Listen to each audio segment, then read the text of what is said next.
ఓం నమ శివాయ. అందరికీ నమస్తేనండి. 2024 నవంబర్ 15 అనగా కార్తీక శుక్రవారం రోజున కార్తీక పౌర్ణమి రాబోతుంది. ఈ కార్తీక పౌర్ణమి రోజున విశేషంగా అందరూ కూడా 365 ఒత్తులలో వెలిగిస్తారు. అలా వెలిగించడం వలన 365 రోజులు అనగా సంవత్సరం అంతా కూడా దీపారాధన చేసిన ఫలితం వస్తుందని నమ్మకం. అయితే ఈ కార్తీక పౌర్ణమి రోజున ఆడవారు ఈ రంగు చీర కట్టుకుంటే చాలు. ఈ రంగు చీర కట్టుకొని 365 ఒత్తులు వెలిగిస్తే చాలు. ఆ పరమేశ్వరుడే ఐశ్వర్యాన్ని ఇస్తాడు.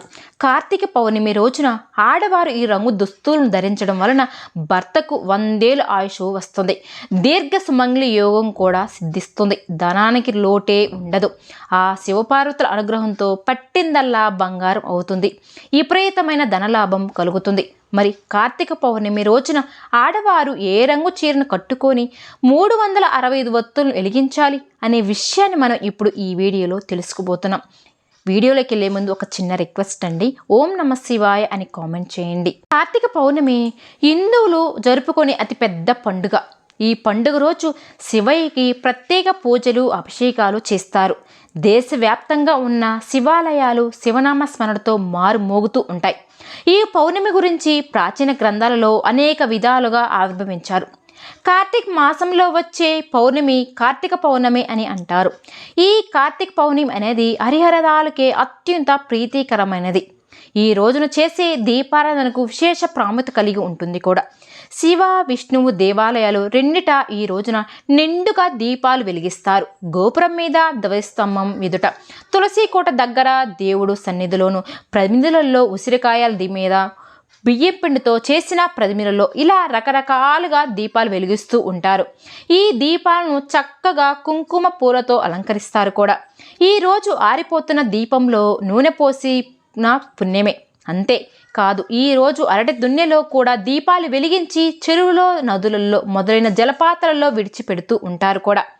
కార్తీక పౌర్ణమి నాడు ఉసిరికాయ దానం చేస్తే చాలు, దారిద్ర్యమంతా నశించిపోతుంది. కార్తీక పౌర్ణమి రోజున పరమశివుడు త్రిపురాసురుడు అనే ఒక రాక్షసుని సంహరించినట్టుగా మనకు పురాణాల ప్రకారం చెప్పబడి ఉంది. అందుకే దీనిని త్రిపుర పౌర్ణమి అని పేరు కూడా వచ్చింది. ఈ పర్వ పవిత్రమైన రోజున కార్తీక పౌర్ణమి రోజంతా కూడా ఉపవాసం ఉంటారు భక్తులు. ఈ సాయంత్రం 360 ఒత్తులతో కూడిన దీపాన్ని వెలిగిస్తారు. రోజుకి ఒక ఒత్తు చొప్పున వేడాది మొత్తాన్ని సూచిస్తాయి. ఈ ఒత్తులు ఈ 360 ఒత్తులను కొందరు ఆలయాలలో వెలిగిస్తారు. వీలు లేని వారు ఇంట్లోనే దేవుడి ముందు లేదా తులసి కోట ఎదుట వెలిగిస్తూ ఉంటారు. అయితే ఈ రోజు ఇలా 360 ఒత్తులు వెలిగించేటప్పుడు ఆడవారు ఎర్రటి రంగు శారీని లేదా ఎల్లో కలర్ శారీని కానీ ధరిస్తే చాలా మంచిది. జ్యోతిష శాస్త్ర పండితులు చెప్తున్నారు.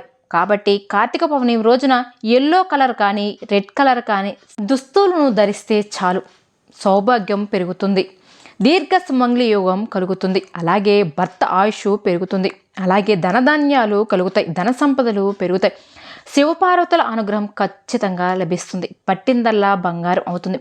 చీరలే అనే కాదు, డ్రెస్సులు మనం వేసుకునే ఏ దుస్తులు అయినా సరే మనం ఆ కలర్ దుస్తులు ధరిస్తే చాలా మంచిది.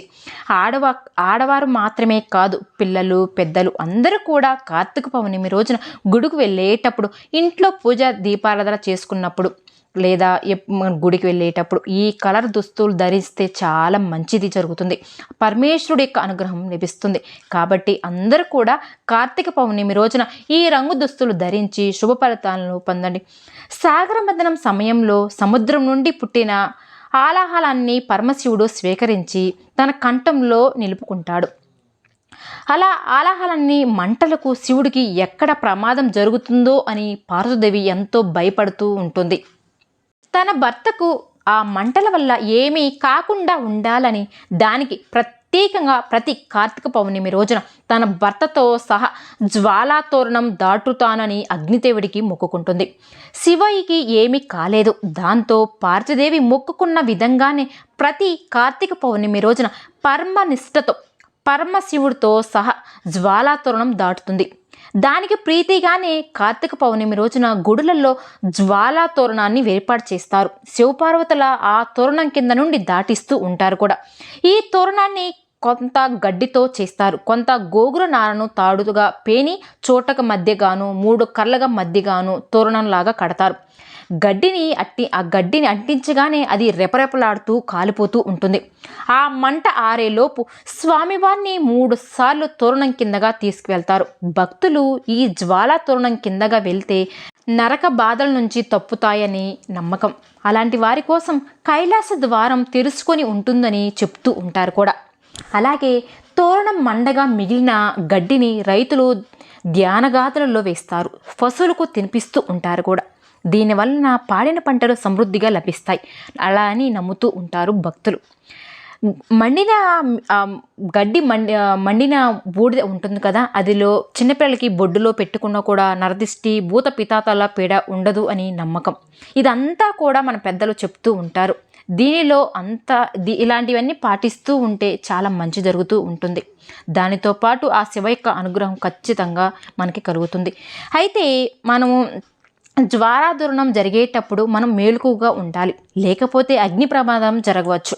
ఎందుకంటే గడ్డి మండుతున్నప్పుడు స్వామివారిని కూడా చాలా వేగంగా ఆ తోరణం కిందగా తిప్పుతూ ఉంటారు.